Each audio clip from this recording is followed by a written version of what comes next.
The cardboard box lay sealed tight, abandoned under the relentless Arizona sun. A silent tomb left roadside, forgotten and forsaken. Next to it, a starving German shepherd mother clawed desperately at the tape until her paws bled, straining to hear the faint, fading whimpers of her puppies trapped inside. She was meant to perish there all alone, but a retired Marine haunted by his own shadows stopped his truck when no one else dared. He thought he was merely rescuing a dog, yet he was on the brink of meeting the comrade who would in turn save his soul. This tale will shatter your heart, and then piece it back together stronger than ever before. Before we dive in, I want to know where on this vast earth are you watching from today? Drop your country in the comments below. And if you believe loyalty never expires, and every rescue is a true miracle, hit that subscribe button because this story proves sometimes heroes come on four legs. Arizona's heat isn't just there. It's a force that weighs heavy, a stifling, crushing blanket of 104 degrees, pressing down on life itself, daring anyone to break beneath its unforgiving weight. At Tucson's edge, where civilization's pavement fades into the raw, wild ochre of the Sonoran Desert, the air trembled violently, blurring the horizon's line. Here, the saguaros stood tall, like silent guardians, their arms raised in eternal surrender to the blazing sun. Elias Thorne piloted his worn 1995 Ford F-150 through this shimmering desert mirage, tires humming a steady dirge over melting asphalt. Elias was a man sculpted by the unforgiving land around him. At 55, his body bore the rugged proof of a lifetime spent serving as a United States Marine. He was solid, unyielding even in retirement, though his stance now carried a weight heavier than mere gravity. His weathered face was etched with deep lines telling tales of desert storms fought abroad and battles waged within. A jagged scar sliced faintly across his forehead, a souvenir from Fallujah, and his hair was still cut in the merciless steel gray, high and tight, a ritual he couldn't break no matter how hard he tried. He wore a simple gray t-shirt soaked in sweat along his back, his eyes hidden behind dark aviator shades. He'd just come from visiting a grave. That visit was, as always, silent, suffocating, utterly hollow. Martha, his wife, the woman who had been his anchor when the world spun out of control. She had been gone for 3 years, yet the silence she left behind roared loud enough to drown him. As he drove, the truck's air conditioning rattled and wheezed, blowing air barely cooler than a hairdryer. Elias gripped the steering wheel until his knuckles turned white. He still heard her voice, fragile, whispering from those final moments in hospice. "Don't you dare follow me just yet." "Elias," she said, her frail hand resting in his calloused, massive one. "Find a reason, promise me. Find a reason to keep moving forward." He promised, but promises made to the dying are the hardest to keep. For 3 years, he had risen, breath had eaten, slept, but he hadn't truly lived. A ghost roaming his own empty home. A soldier without a mission, a husband without his wife. He was heading back to silence, to a void that would swallow him whole until dawn forced him to face it all once again. Ahead stretched a straight road of endless emptiness, framed by dry brush and swirling red dust. Then swift motion caught his eye. A flicker at the edge of his vision. Something desperate shattered the desert stillness. Roughly 100 yards ahead on the gravel shoulder, a form thrashed wildly. Elias narrowed his eyes. A coyote. No, that silhouette was all wrong. He eased the truck brakes, screeching softly beneath him. As he edged closer, the shape sharpened with painful clarity, jolting his heart. It was a dog, a German shepherd, but calling her simply a dog felt like an insult to her suffering. She was more a ghost, a frail figure cloaked in dusty, tangled black and tan fur. Her ribs jutted out so sharply they seemed poised to break through her paper-thin skin. She staggered, legs crumpling beneath her fragile frame, yet moved with a wild, frantic ferocity. Elias pulled the truck onto the shoulder, raising a cloud of red dust behind him. He shut off the engine. Desert silence returned in full force, interrupted only by the sound of frantic, rough scratching. Stepping from the truck, the heat slammed into him like a physical blow, draining all moisture from his eyes. He approached slowly, boots crunching over the gravel. The dog froze, turning her head toward him. Elias halted, bracing for a growl, a snarl, the instinctive defense of a wild animal, but what he saw stopped him cold. She neither fled nor attacked. Her eyes, sunken and rimmed with dust and sorrow, carried an unfathomable depth of intelligence and grief that felt almost human. A low, plaintive whine escaped her, not a cry for herself, but a desperate plea. Then she returned to her task. She clawed fiercely at a cardboard box, a plain moving box, but sealed with cruel intent. Layers of thick gray industrial duct tape coiled tightly around it, sealing every seam, every corner. It was a tomb. The dog, whom Elias instinctively named Valkyrie for her warrior spirit fighting a last battle, bit at the tape teeth, worn and likely broken, scraping uselessly against the stubborn adhesive. Her raw paws nails torn and bleeding left streaks of bright red across the brown cardboard. "Easy, girl," Elias' rasped voice cracked from disuse. He stepped forward. Valkyrie sagged. Her hind legs gave out beneath her. She collapsed onto the dirt chest, heaving like broken bellows. Yet even as she fell, she stretched her neck forward, resting her bloody muzzle against the box. Thump, thump. Something stirred inside. Elias felt a chill unrelated to the desert heat he'd left behind. A muffled, high-pitched whimper, a sound bursting with pure terror and suffocation. "Son of a bitch," Elias muttered. The truth crashed down with the violence of a mortar blast. Someone had done this, sealed that box tight, and left it to bake mercilessly in the desert sun. Dropping to his knees beside the box, Elias ignored the burning earth beneath him. Valkyrie's tail thumped weakly once against the dust. She glanced from the box to Elias, then back again. A silent, desperate plea, "Help them." Elias reached for the knife at his side, a K-bar, the Marine Corps combat blade that had seen him through hell and back. He hadn't drawn it in anger for years yet. Now his hand moved with the fierce precision of muscle memory.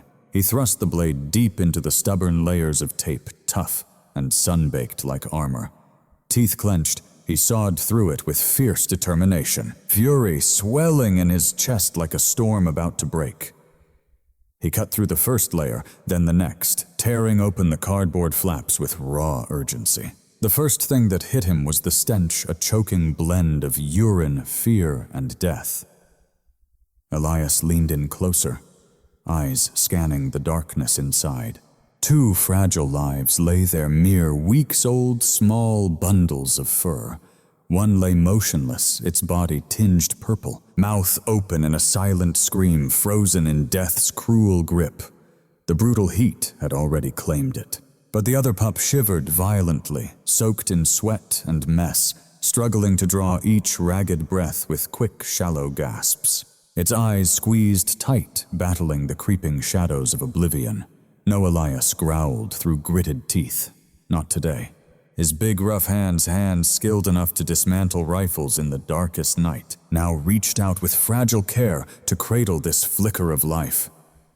He lifted the trembling puppy, limp and burning with fever. Valkyrie released a low, heart-wrenching cry that pierced Elias's soul like a blade. She crawled forward, slow and painful, until her nose touched the still form Elias had gently set down. She sniffed it, nudged it softly. When it didn't stir, a broken sigh slipped from her, a shattering sound from deep within. Then her gaze locked onto Elias. Holding the living pup tight, he met the mother's eyes, and in that suspended instant, the world narrowed, just the two of them remained. Valkyrie's golden brown eyes shimmered with agony, yet blazed with fierce, unwavering resolve. She was not just a creature staring at a man, she was a mother, reaching out for the last thread of hope. Elias recognized that same desperate look Martha had given him 3 years ago in that stark, sterile hospital room. The look that whispered, "I'm too broken to carry on, but you must. You must fight to save what remains." The memory blurred with the present. Martha's pale face merged with Valkyrie's dusty muzzle. That plea was identical. Save him. Deep inside Elias, a dam holding back an ocean of grief cracked open after 3 years. He stared at the fragile life in his hands, then at the fading mother at his feet. To the world they were castaways, broken and fading away, just like him. But unlike him, they refused to surrender. The mother battled a cardboard prison until her paws bled. She fought the scorching sun, battled death itself, enduring until her legs collapsed. "I've got you." Elias choked out, voice cracking. "I've got you."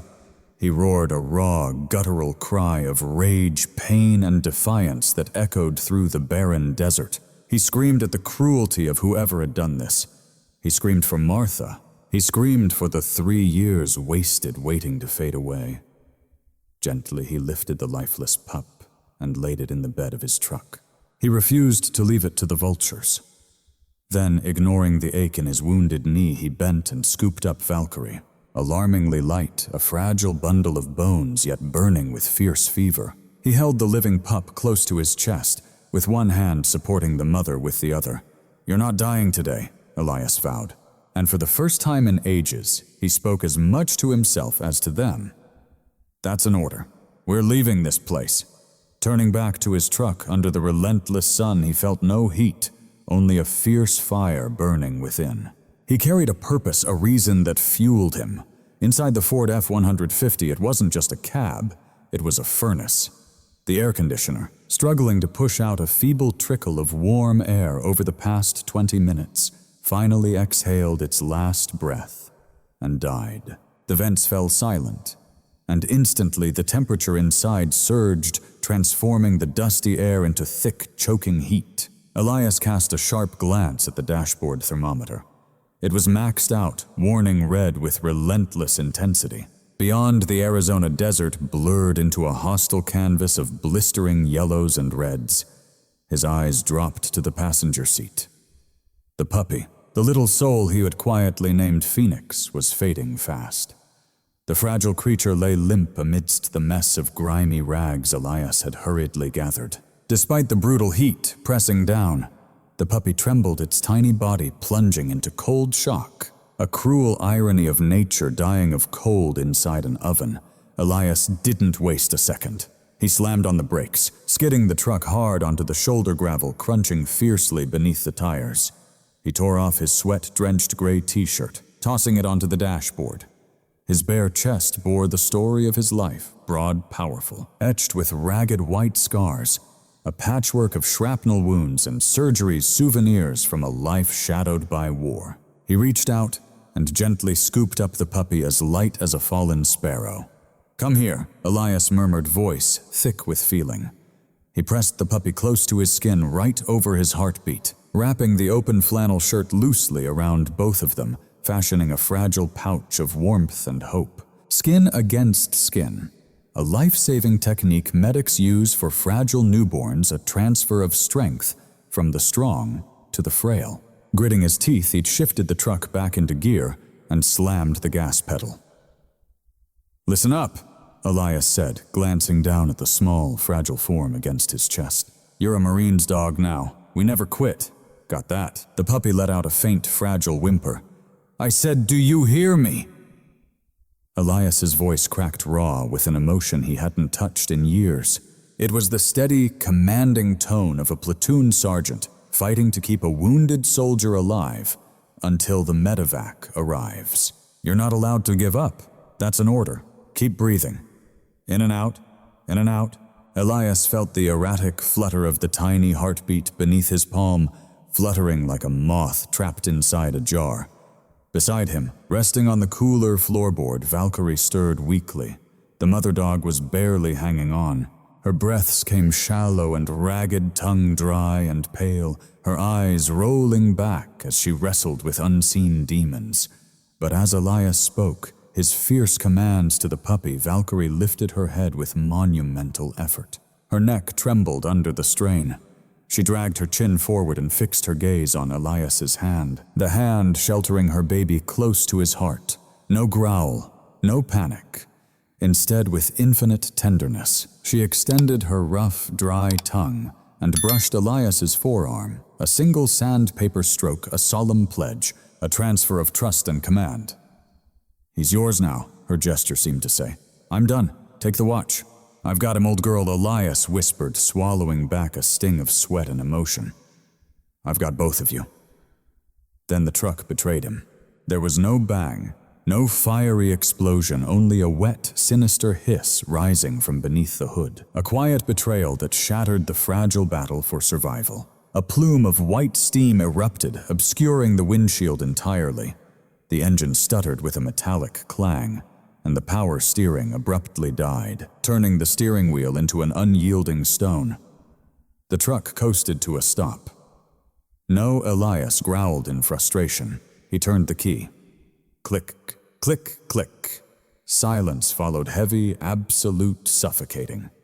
He gazed out the window, familiar with this stretch of road like a scar on his soul. The Saguaro Wells town limit sign sat just 2 miles ahead. 2 miles a stroll in gentle weather, a guest-worthy amble. But here at 2 in the blistering Sonoran desert sun, without water and weighed down by fate, it was nothing short of a march to death. Elias glanced at the dogs. If he stayed, that truck would transform into a tomb in less than 20 minutes. But if he walked, his son might come after them with deadly intent. They had to move, he decided. Cradling the puppy close, he cinched his flannel shirt halfway up, securing the fragile life against his chest. Swinging open the passenger door, he whispered, "Come on, Valkyrie, let's go." She tried. Oh, how she tried, clawing the rubber mat with desperate paws, but her back legs lay lifeless, a dead weight. Eyes soft with apology met his. Elias clenched his jaw. "All right then, we do this the hard way." He reached in and scooped her up. She was a big dog and even starved. Her weight bore down on him like a stone. Dead weight always weighs heavier than alive. Holding her as tenderly as a child, careful of the proud ribs beneath her brittle skin, he stepped into the furnace that was the desert. The heat slammed into him, drying sweat as fast as it formed. The blacktop shimmered with waves of heat distortion. Elias began his grueling march left, right. The first half-mile flooded him with adrenaline, the second half pure torment. His knee a war wound from an IED blast in Fallujah. Usually a dull throb, now screamed with every pound and extra load. It felt as though iron spikes were being hammered into his joint with each step. Thud, thud, grind. His lungs burned sharp, the arid air scraping raw flesh from his throat. "Stay with me," he rasped, eyes on the puppy's fragile head, just peeking from inside his shirt. "Stay with me." Valkyrie's head lolled against his shoulder, saliva soaking into his skin dust, mingling with sweat.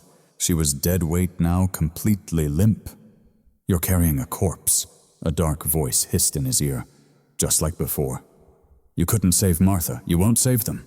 "Shut up," Elias growled at the phantom voice. He leveled his focus on the agony in his knee. Pain was a sign he was alive. Clawed from the depths, he began humming a guttural rhythm. The Marine Corps hymn from the halls of Montezuma to the shores of Tripoli. 1 mile down, his vision narrowed edges of the world bleeding to black. The sun was an enemy sniper, relentless, and waiting, hunting his mistake. His arms screamed, muscles cramping as he refused to let Valkyrie slip. A car zoomed past. Its driver, indifferent to the man, lost desperate striding down the center of the highway, clutching a dog like a lifeline. Elias didn't care. He wasn't walking for passers-by. The hazy outlines of Saguaro Wells emerged. A gas station, a diner, and weathered blue letters marking the veterinary clinic sign. "We fight our country's battles in the air, on land and sea," he murmured as his bad knee buckled, sending him down hard to one knee. Gravel-biting skin pain roaring low from his chest. Valkyrie whimpered softly. "I'm up." Elias spat onto the ground. "I'm up!" Grinding every ounce of will, he forced himself back to his feet. The hardest fight he had ever faced. Harder than combat itself. Harder than facing the funeral. This time hope weighed like a stone. He staggered through the last 100 yards. The glass door of the clinic stood like a silent sentinel ahead. Inside, Dr. Sarah Jenkins was absorbed in reviewing a chart at the reception desk. At 42, with her hair pulled back in a disheveled bun, and eyes heavy from witnessing too many animals euthanized because their owners couldn't pay, she was practical, unyielding, and utterly exhausted. She was the first to hear the crash. Elias didn't open the door, he crashed right through it. His shoulder shattered the glass, pushing the door open, and he collapsed onto the cold linoleum of the clinic's waiting room. He never braced to break his fall. Instead, twisting midair, he absorbed the impact fully on his back and battered shoulder, curling protectively around the dogs to shield them. "Help!" Sarah shouted, leaping over the counter. Elias lay motionless on the floor, his chest rising and falling in ragged gasps, his vision clouded in a blur of gray static. He felt the chill of the floor beneath him. Sarah was there instantly. Hands hovered over him. Sir, can you hear me?" Elias couldn't lift his arms. They were locked in a spasmed embrace around the German shepherd, but he managed to speak. The shirt, he wheezed, his eyes wild and unfocused, fixed on the spinning ceiling fan. "Check inside the shirt." "What, the recruit?" Elias gasped, his mind flickering back to the deserts of Iraq before snapping back to the sterile clinic room. The baby inside the shirt. "Tell him not to die." Then the darkness swept over him, and Elias surrendered. Consciousness returned to Elias, not with a shock, but with the steady beeping of a machine. He blinked, staring at a ceiling of acoustic tiles stained faint yellow with age. The antiseptic and rubbing alcohol stung sharp in his nose, replacing the dust and decay of the desert roads. He tried to sit up. A wave of dizziness forced him back down. "Take it easy, Sergeant. You're far from full combat readiness yet." Dr. Sarah Jenkins stood over him, adjusting the IV drip in his left arm. The clear fluid bag hung from a metal stand, glistening under the fluorescent lights. Elias glanced between the bag and her. He was lying on a gurney in what looked like a prep room. The dogs. He rasped his throat raw, as if sand had clogged it. "They're alive," Sarah replied, her voice sharp but not unkind. "Both. The mother is stable, but critical severe dehydration, malnutrition, and a fever battling us fiercely. The puppy's in the incubator fighting hard, but he has a long road ahead." Elias swung his legs over the edge of the gurney. The room spun, but he planted his boots firmly on the linoleum until the world steadied. He reached out to touch the IV tape on his hand. "Leave it be," Sarah ordered, her pen pointed like a blade. "You came in with heat exhaustion, nearly a stroke. You need this fluid. I need to check on the dogs. You need to go home and sleep. A night tech starts at 8. We'll call if there's any change." Elias looked at her. His eyes, usually shadowed beneath a hat or the darkness of his own thoughts, were stark and exposed in the harsh light gray like steel, corroded by relentless rain. "Doc," he said softly, "I don't have a home. I have a house and I'm not going back there tonight." Sarah hesitated. She studied the tight set of his jaw, the rigid strength in his posture even sitting on a medical bed. "Doc," he murmured softly, "I don't have a home to go back to. I own a house, but tonight I won't step foot in it." Sarah hesitated, her eyes tracing the set jaw and the unyielding stance of a man who refused to be broken even while confined to a hospital bed. She had encountered stubborn men before, rugged ranchers who refused care for broken bones, cowboys who bandaged their own wounds without complaint. Yet this was something different. This wasn't mere stubbornness. It was desperation cloaked in a veneer of duty. With a weary sigh, she said, massaging her temples. "All right, but stay out of the way and keep that IV running until the bag is completely empty." By 10 o'clock at night, the clinic had descended into an eerie quiet. The night technician had called in sick, leaving Sarah alone to hold down the shift. She was resting in her office, catching a brief nap, leaving Elias as the lone guardian in the main treatment room. He had dragged out a thin olive-drab wool blanket from his truck, an old relic from his service days, still carrying the scent of worn canvas and grease, and laid it carefully on the floor beside the metal kennel where Valkyrie rested. The room was dimly lit, illuminated only by the soft green glow of the heart monitors, and the gentle yellow shine from the incubator on the counter. Elias sat with his back against the cold metal cage, his injured leg stretched straight ahead. Through the bars, he could hear Valkyrie's breath, rough, wet, labored yet persistent. Every few minutes, she'd let out a soft whimper in her sleep, her paws twitching as if running through some dreadful dream. "I'm right here," Elias whispered, reaching through the bars to rest his hand gently on her side. Secure position secure. At his touch, she would calm. Elias leaned his head back against the cool steel. For the past 3 years, the silence of night had been his fiercest enemy. In his vast, empty house, silence was a stalking predator, magnifying the hollow absence of Martha's breathing, the missing echo of her footsteps. He despised nightfall. But here, the silence was broken by the steady beep, beep, beep of the monitors. It was the heartbeat of life clinging on. For the first time since the funeral, Elias didn't carry the suffocating weight of loneliness. Instead, he felt the solid, grounding weight of responsibility. He was on watch. He was standing guard, closing his eyes, not to sleep, but just to rest them, because the act of watch was sacred to a Marine. General Mattis once said the most crucial 6 inches on the battlefield is between your ears. But on watch, the most vital thing is simply being present, standing tall between the darkness and those who sleep. "You'd like her, Martha," he murmured softly into the shadows. "She's a fighter just like you." He glanced at his watch. 3 o'clock. The witching hour, the time when the body's defenses falter, when the soul feels most fragile, barely tethered to the flesh. Beep, beep, beep. The rhythm shifted. Beep, beep, beep. Elias's eyes snapped open. The sound came from the incubator on the counter.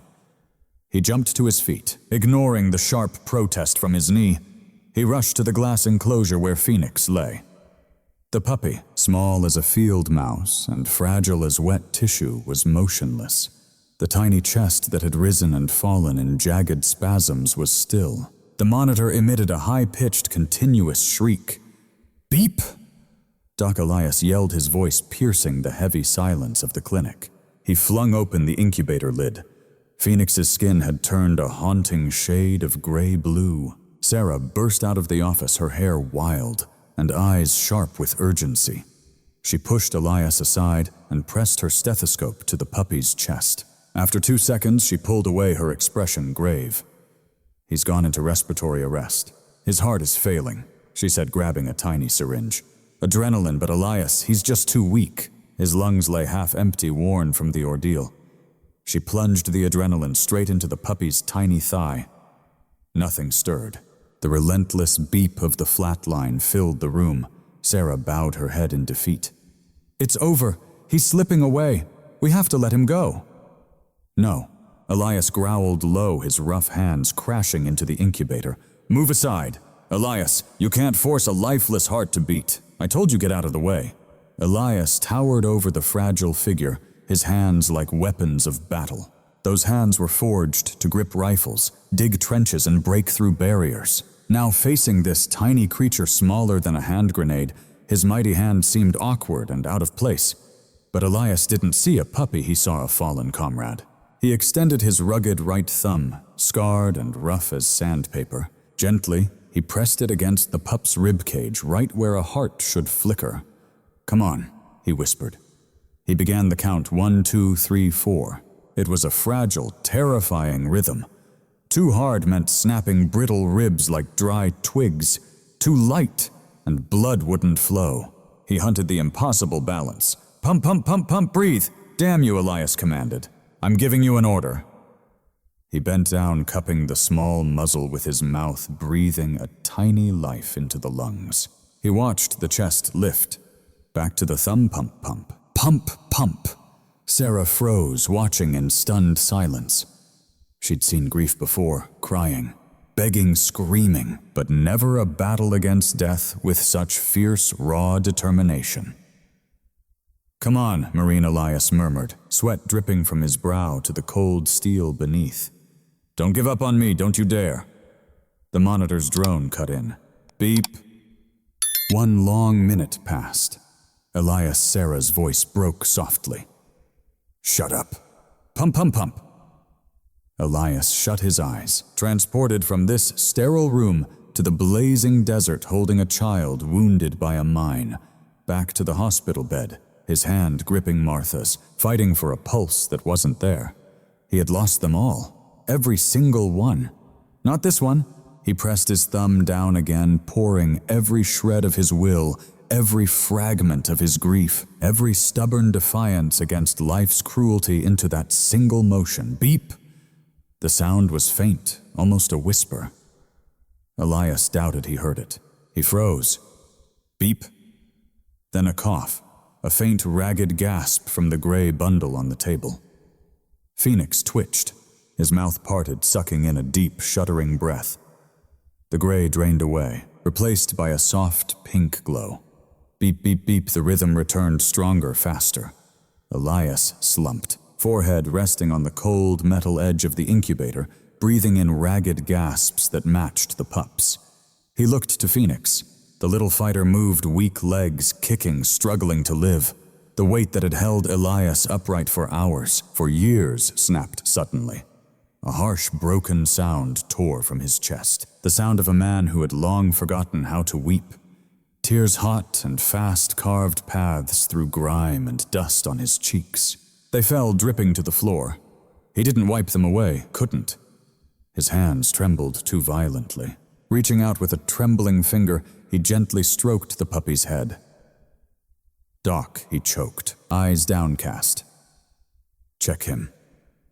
Sarah stepped forward, her own eyes glistening. She listened to the pulse and met Elias's gaze with quiet reverence. "Strong," she whispered. "He's back. You brought him home." Elias nodded, once his resolve quiet but fierce. Slowly, he slid down the front of the cabinet until he rested on the floor. Pulling his knees to his chest, he buried his face in his hands. The silence of the room was broken only by the steady beep of the monitor, as Elias spoke into the empty air, heavy with hope and sorrow. "Martha," he whispered, voice trembling. "Did you see that I never let him slip away? I didn't let him go." For the first time in 3 years, the ghost in the room wasn't a haunting. It was a witness to redemption, and as Elias wept on the clinic floor, the weight of triumph in his chest he understood by saving the dog. He had reached into the shadows and reclaimed a piece of himself, drawing it back into the light. The war on death had been won, but peace remained elusive. 3 days had passed since the night of CPR. Phoenix was thriving, an extraordinary little miracle, growing stronger each moment inside his incubator, his appetite ravenous. But Valkyrie was fading swiftly. It was no longer just a physical falter. The fever had finally broken. The fluids did their work. Her body was willing to heal, but her spirit had surrendered. She lay in the back of her cold metal kennel nose, pressed into the corner, refusing to meet the door's gaze. She wouldn't rise. No wag of a tail. Most haunting of all, she wouldn't eat. Outside her cage, Elias sat in a plastic chair, holding a bowl of premium kibble. "Come on, girl," he murmured, voice soft but steady. "Feeding time. You've got to keep your strength." Valkyrie didn't even flinch. She was slipping into a darkness Elias knew all too well. The 1,000-yard stare of a soldier beaten by battle. The look of someone who's seen too much and decided living costs more than they can pay. The kind of despair where the will to fight is all but gone. "Doctor." Sarah Jenkins entered, clipboard in hand, exhaustion etched into her face.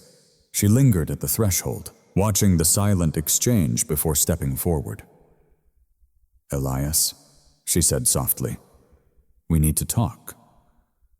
Elias set the bowl down, recognizing that tone the same officers use just before bad news lands before a rescue turns grim. "Tell me straight, Doc. She needs surgery on her hip.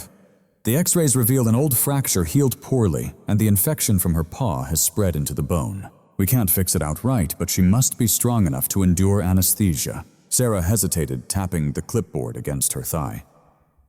"And there's the other matter.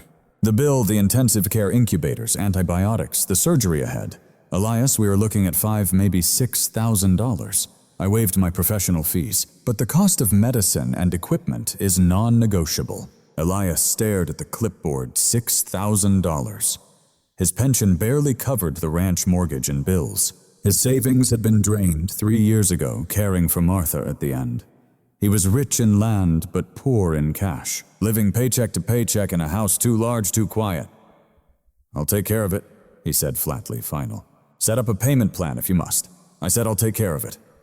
Rising, his knee gave a sharp click. He glanced toward Valkyrie's turned back one last time. "Hold the line, Marine. I'll be back." The journey home was heavy with silence. The Arizona sky bled bruised purples, the sun slipping beneath the horizon.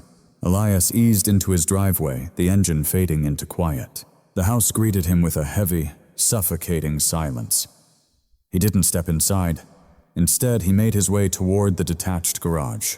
He flipped the switch, and the fluorescent bulb buzzed, flickered, then cast its cold light, revealing a space that was immaculate. Arranged with a soldier's discipline, tools hung like trophies, oil stains scrubbed away without a trace, and right in the heart of the bay, beneath a weighty canvas tarp, rested the ghost. Elias approached and peeled the cover back. There it was, a 1990 Harley-Davidson Fat Boy. Pristine to the core, the chrome glinted like liquid silver in the light, the black paint deep and perfect. A stunning beast, heavy and roaring with raw American spirit. But this wasn't merely a motorcycle, it was a portal through time. Elias traced his fingers across the leather seat. Closing his eyes, the sharp scent of garage oil faded, replaced by the pine-scented breeze and Martha's vanilla perfume. Memories flooded in. They were on the Blue Ridge Parkway. It was autumn a decade ago. The cold air kissed their cheeks, sharp and clear. Elias rode the engine, thumping like a steady heartbeat beneath him, while Martha held tight around his waist, her helmet resting softly against his back. They'd paused at a lookout. Martha laughed, lifting her helmet hair wild and free in the wind. "Promise me something, Elias," she said, eyes bright as stars. Anything he promised without hesitation. "Promise me we'll never grow too old for this, that we'll always chase the wind." Back in the present, Elias opened his eyes. The garage was silent. For 3 years he'd kept the bike polished, tuned, hoping someday to ride again. He believed preserving the bike meant preserving the promise. But staring at the gleaming chrome mirrored by his weary face, he saw the truth. The bike was just metal. The leather, mere cowhide. The memory of the wind wasn't cradled in the engine. It lived deep inside him. Martha wouldn't want him to worship a shrine in a dark garage. She'd want him to save the fading life on that cold clinic floor. He slipped his hand into his pocket, pulling out his phone, scrolling to a number he hadn't dialed in years. Stan Elias said when the line clicked alive. Stan the Wrench Kowalski answered with his gravelly voice. A local mechanic, a man whose fingertips always carried grease and an unyielding love for vintage iron. "Elias, I haven't heard from you since the funeral. You okay I'm selling the Fat Boy, Stan?"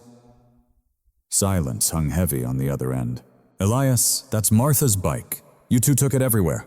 I know, I need cash. Tonight, 6,000. It's worth 10, maybe 12 in today's market. No time for auction, I need 6 tonight. Cold cash. You in trouble, brother." Elias said, glancing at the empty passenger seat. "I'm on a mission." About an hour later, a tow truck rumbled into the driveway. Stan stepped out, a giant of a man, clad in oil-stained coveralls and worn concern etched across his face. He didn't ask questions. He saw the steel determination burning in Elias's eyes, that unshakable resolve. Stan counted out the bills, thick stacks of hundreds. "If you want it back," Stan said, handing over the cash. "I'll hold on to it for months, won't put it up for sale." Elias watched as the bike was hoisted onto the flatbed. "It looks smaller now, just a cold machine." "No," Elias replied. "Let it find someone who'll ride it. Don't let it gather dust." He stood motionless in the empty space of the garage, watching the tow truck's taillights fade into the night. The oily stain on the concrete stood as the lone trace that it had ever existed. A curious lightness blossomed in his chest. The tether had been severed. He was no longer chained to the past. Now he was free to fight for the present. On his way back to the clinic, Elias stopped by the grocery store, picking up a whole chicken, fresh carrots, and sweet potatoes. He drove to the clinic, ignoring the closed sign, and let himself in, using the key Sarah had entrusted to him. In the tiny break room kitchenette, Elias Thorne, a man who could dismantle a machine gun in under half a minute, awkwardly boiled a chicken. Using his fingers, he shredded the tender meat, blending it with soft boiled vegetables and a splash of warm broth. He stepped into the kennel room. It was 11 o'clock at night. Valkyrie lay where he had left her, face pressed to the wall, surrendering to despair. Elias didn't rush to open her cage. Instead, he sat silently on the floor, just outside the bars. He placed a thick envelope stuffed with cash, the ransom for her life, on the table, then set a plastic bowl of warm stew on the floor. The tantalizing aroma drifted inside the cage. Real savory food, not dry kibble, but something made by human hands. Valkyrie's ear twitched. "I sold the bike," Elias said into the darkness, his tone calm, as if chatting with an old friend over a cold beer. "It was a good bike. Me and Martha, we rode to the ocean and the mountains on that bike." He bit into the chicken, chewing deliberately. "But it's heavy carrying the past. It weighs you down. You know that, don't you, girl?" Valkyrie turned her head. Her eyes met his. Then she glanced at the bowl. Next, she looked where his keys usually dangled from his belt. The heavy Harley keychain was gone. Animals don't grasp money, but they sense sacrifice. They know when a human gives up a piece of their soul. She sniffed the chicken, but she also sensed the shift in him. The frantic, grief-racked man had faded away. The man sitting before her was lighter, poorer, but fully present. Elias nudged the bowl through the open door. "I let go of yesterday," he whispered, sliding his hand into hers. "You have to let go of the pain. That's the deal. We move forward together." Valkyrie held his gaze for a long, agonizing moment. The scent of warm broth filled the small space between them. Slowly, painfully, she shifted her weight. Her joints creaked. She dragged herself forward, not immediately going for the food. Instead, she stretched her neck and rested her heavy, bony head on Elias's shoulder. A long, trembling sigh escaped her as warm breath soaked through his shirt. Elias wrapped an arm around her neck, burying his face in her rough fur. He closed his eyes tight. "Good girl," he choked out. Then she pulled back and began to eat ravenous, messy, loud, the triumphant sound of life taking hold once more. Elias sat on the cold floor watching her empty wallet and empty garage forgotten, but his heart fuller than it had been in years. The house stood at the end of a long, dusty driveway, a sprawling, single-story ranch-style home. Once bright white, now faded to the dull color of bone under the relentless Arizona sun. For 3 years it had become a mausoleum. The curtains remained tightly drawn. Inside, the stale air held silence like a breath caught in time, frozen in suspended animation. Elias pulled the truck up to the porch. The engine ticked softly as it cooled. "We're home," he said gently. Words felt strange rolling over his tongue. He swung the passenger door wide open. Phoenix, now a lively bundle of fur fueled by weeks of dedicated care, tumbled out first. He yipped a sharp, bright note that shattered the silence hanging over the yard. Valkyrie descended with quiet grace. Though still lean, her gait hinted at favoring the hip slated for surgery. Yet she carried herself with a proud, unbroken spirit. Her coat, once dull and tangled, was transforming into the glossy black and rich tan emblematic of her breed. She lifted her nose, ears pivoting like sensitive radar charting the edges of this new domain. Elias unlocked the front door and nudged it open. Usually the house's silence hit him hard, a crushing weight gripping his chest the instant he crossed the threshold. That silence screamed absence, but today it was shattered click, click, click. Valkyrie's claws tapped a steady, reassuring beat on the hardwood floor. A simple sound, ordinary to most ears, but to Elias it was a symphony of hope. Phoenix scrambled after her paws, slipping playfully on the polished wood, slamming into table legs and bouncing back with puppyish resilience. Elias stood rooted in the doorway, watching. The floating dust motes trapped in sunlight no longer spoke of neglect. Instead, they danced like confetti, celebrating life. "All right," Elias murmured, hanging his keys on the hook. The place where the Harley key used to hang was empty, but he felt no sting of sorrow. "Let's settle you both in." The following days blurred into a whirlwind of activity the old house hadn't felt in years. The backyard had grown wild, a mess of tumbleweeds, parched crabgrass, and forlorn rose bushes. Martha had cherished this garden.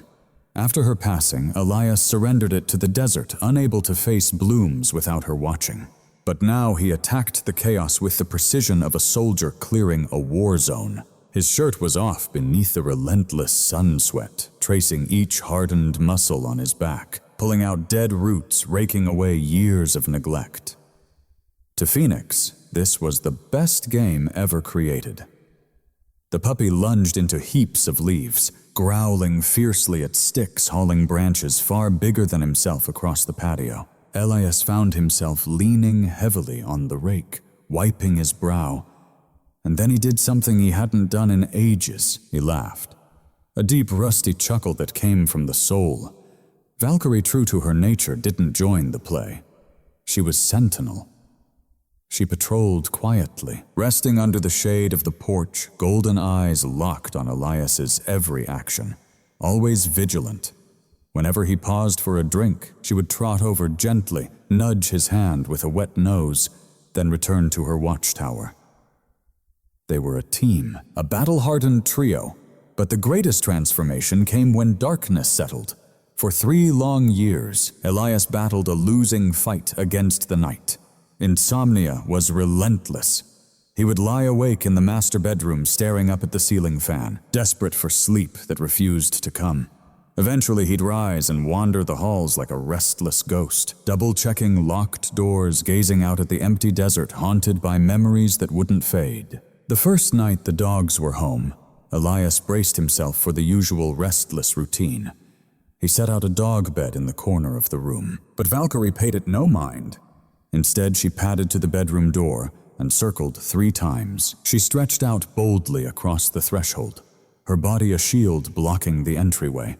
Resting her chin gently on her paws, her eyes gazed unwavering into the dim hallway. She stood sentinel over him. Elias lay quietly in bed, his eyes tracing her shadow in the soft moonlight. He understood her silent vigil. She sensed his wounds, the invisible scars he bore. She knew the night brought demons, so she took up the guard. Her stance seemed to say, "I hold the line, Elias. You can rest now." A long-held knot of tension tightened over 1,000 days began to unwind in his shoulders. He closed his eyes, letting go of the burdens he carried. The steady rhythmic breathing of his dog beside the door filled the silence. For the first time in 3 years, Elias Thorne abandoned his endless pacing through the halls. He surrendered to sleep, a deep, dreamless, healing slumber that stretched over 6 uninterrupted hours. Yet that peace was delicate and fleeting. It lingered only inside the safety of the fence, while the world beyond continued its relentless spinning. By the following Tuesday, their provisions ran dangerously low. Elias needed wood to mend the rotting back fence, the very spot where Phoenix had once uncovered a way out. He also required more high-protein food to aid Valkyrie's slow recovery. Carefully, he loaded the dogs into the truck, unwilling to leave them alone for not yet. They navigated toward the gas station on the town's fringe, a place doubling as a general store for those on the outskirts. "Stay," Elias whispered softly as he stepped out to refill the tank. Valkyrie sat noble in the passenger seat, every nerve alert, while Phoenix curled up in the footwell resting. Across from the pump, a battered, rust-coated Chevrolet Silverado rolled into the station. Its engine coughed and clattered before falling silent. The driver kicked open the door, abrupt and harsh. Caleb Bain emerged a man seemingly carved from dried jerky and reckless choices. In his mid-40s, he wore a stained trucker hat, pulled low shadowing eyes that were too close together, glinting with a dull, predatory cunning. His grease-streaked tank top revealed arms inked with prison-style tattoos, and he carried the heavy scent of stale beer and tobacco. Caleb was a callous backyard breeder, the kind who saw dogs as mere stock, not living souls. To him, dogs were equations of feed costs versus sale price, a cold calculation devoid of heart. As he shoved the gas nozzle into his truck, movement caught his attention. In the Ford 150 across from him, a German shepherd fixed him with a watchful gaze. Caleb froze, squinting through the glare. That head shape was unmistakable, the distinct black markings on her muzzle known too well. But the collar was the clincher, an old leather piece he'd once placed with his own hands. A collar with a broken buckle he had mended with baling wire. He hadn't bothered to remove it when he had tied her up in that box, convinced she'd be dead within the hour. "No way," Caleb muttered, spitting a glob of saliva onto the dusty concrete. He had assumed she was a lost cause, a ruined asset. Defective unit. He had called her after she got sick following her last litter. He abandoned the box deep in the scrubland, ensuring no cries would reach human ears. But there she was alive, and in the passenger seat of a truck, looking healthier than she had in many grueling months. And if she was still breathing, a cold, sharp fire of greed ignited in Caleb's chest.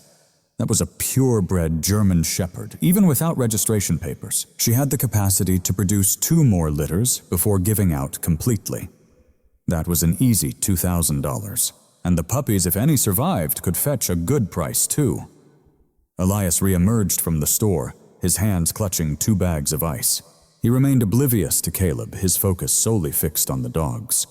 Opening the door, he tossed the ice into the back and offered Valkyrie a gentle smile. Reaching in, he tenderly scratched behind her ears. Caleb watched from behind the gas pump, his gaze narrowing with suspicion. He noticed the dog leaning willingly into the man's touch.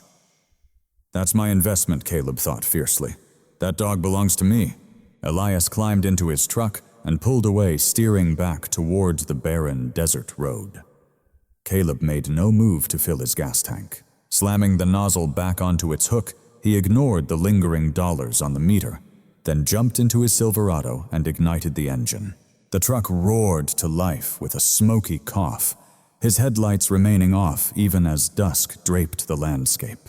Keeping his distance about 4 car lengths behind, he remained nothing more than a shadow in the rearview mirror.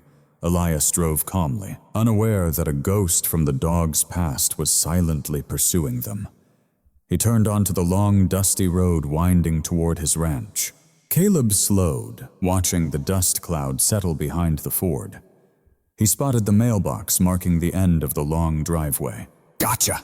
Caleb whispered with a cruel, yellow-toothed grin, but he didn't follow the truck down the driveway. Not yet. Instead, he pulled his truck into a clump of mesquite bushes along the main road, cut the engine, and pulled out a pack of cigarettes, his eyes fixed on the distant flicker of lights from Elias's house. He decided to wait until darkness deepened. He longed to uncover what else the old man might have stolen from him. Inside, Elias poured kibble into a bowl. Valkyrie halted, mid-chew, lifting her head. Her ears pivoted toward the window and the far-off road. A low rumble built deep in her chest, a sound Elias hadn't heard before. "What is it, girl?" he murmured, gazing out into the darkening dusk. Though he saw nothing but purple shadows stretching across the desert, Valkyrie's tension did not ease. The hair along her spine bristled. She sensed the return of a cruel presence floating on the wind. The tranquility of the ranch, shattered not by noise, but by a piercing light. Elias sat on the porch steps, a mug of coffee cradled in his hands, watching the last violet hues of twilight dissolve into the desert's black night. Valkyrie rested at his feet, her head on her paws, while Phoenix chased a moth near the screen door until suddenly the high beams cut through the darkness, blinding and relentless. Like twin swords slicing through scrub brush, they eradicated every creeping shadow. The roar of an engine followed, a metallic clatter, warning of a vehicle abused and forgotten by care. The truck refused to slow as it neared the house. It ripped across the gravel driveway, kicking up a choking cloud of dust into the night air. Valkyrie sprang to her feet, but did not bark. Instead, her tail instinctively tucked itself tightly between her legs. Her ears folded flat against her skull, nearly disappearing. A low, pitiful whine escaped her throat as she began trembling, a violent trembling that shook her very frame. She recognized that engine's grim sound immediately. Sensing the palpable change, Phoenix abandoned his moth pursuit, darting beneath the porch swing, seeking refuge in the darkest corner he could find. The Silverado screeched to a halt 10 yards from the porch. The driver's door was thrown open with force. Caleb Vane stepped out, a nightmare sculpted from the depths of a whiskey haze, stark under the harsh glare of the headlights. Unsteady, his boots rasped loudly over the gravel as he dragged something heavy in his right hand through the dirt. The weapon in hand was a battered aluminum baseball bat. "Well, well," Caleb slurred his voice thick with a misplaced swagger. "Look what we've got here, a thief caught on his own turf." Elias didn't rise immediately. He took a slow, deliberate sip of his coffee, placed the mug carefully on the worn wooden step, then stood. His movement was steady and purposeful, ignoring the sharp sting in his injured knee. "You're on private property," Elias declared. His tone wasn't loud, yet it cut through the yard with the calm, unyielding authority of a seasoned drill instructor. "Turn around! Leave now!" Caleb erupted in a coarse, ragged laugh. He slammed the bat into his open palm with a sharp smack. "Thack, I'm not trespassing. I'm reclaiming what's mine, old man." He aimed the bat at Valkyrie, who was shrinking back behind Elias's legs, pressing herself so tightly against his calves that her heart pounded like a bird trapped in a cage. "She belongs to me, and I'm taking her back tonight." Elias descended from the porch, firmly positioning himself between the intruder and the dogs. Standing 5 feet, 11 inches broad-shouldered, his hands relaxed at his sides. He carried no weapon. Wearing only a faded flannel shirt and jeans, Elias stood motionless, an unwavering presence that should have warned Caleb. "She was dying alone in a box," Elias said, his voice dipping to a grave, raw tone. "You discarded her. You lost all rights the moment you taped that box shut." I did as I pleased with my property," Caleb bellowed, his temper ignited by alcohol's reckless fire. He stepped forward, stepping fully beneath the pale porch light. "She's a breeder. She's got 2 more litters coming. That's $2,000 walking on 4 legs, and you stole her." "She isn't property," Elias retorted. "And you're not laying a finger on her," Caleb sneered, stepping closer. Large and heavy set, bearing the weight of beer and youth, 15 years younger than Elias. He swung the bat loosely, testing its heft. "You gonna stop me, Grandpa, you and that busted leg?" Elias didn't flinch. "Go home, son, before you make a mistake you'll never walk away from." The word son snapped something inside Caleb. He lunged forward. The blow wasn't deadly, but it was fierce. He shoved the bat's end forcefully into Elias's chest. The sudden impact caught Elias off guard. He staggered back, his injured knee buckling beneath the unexpected force. He didn't fall, but faltered, hitting the porch railing with a heavy, bone-jarring thud. "Get out of my way!" Caleb howled, raising the bat high above his head, his face contorted with drunken fury. "I'll smash your skull and take the dog right over your broken body." Time seemed to slow, Elias's eyes fixed on the descending bat. He measured the angle, knowing he could try to catch the blow, but his knee was locked, unyielding. He braced for impact. Behind him, Valkyrie was dissolving into fear. The stench of Caleb, the stale tobacco, sweat, and decay, was the scent of her torment. The raised bat symbolized all her suffering. Every primal instinct in her battered mind screamed to flee, to hide, to curl up and await the inevitable end. That had always been her survival tactic. That's how she had endured time and again. But then her eyes caught the sight of Elias hitting the railing.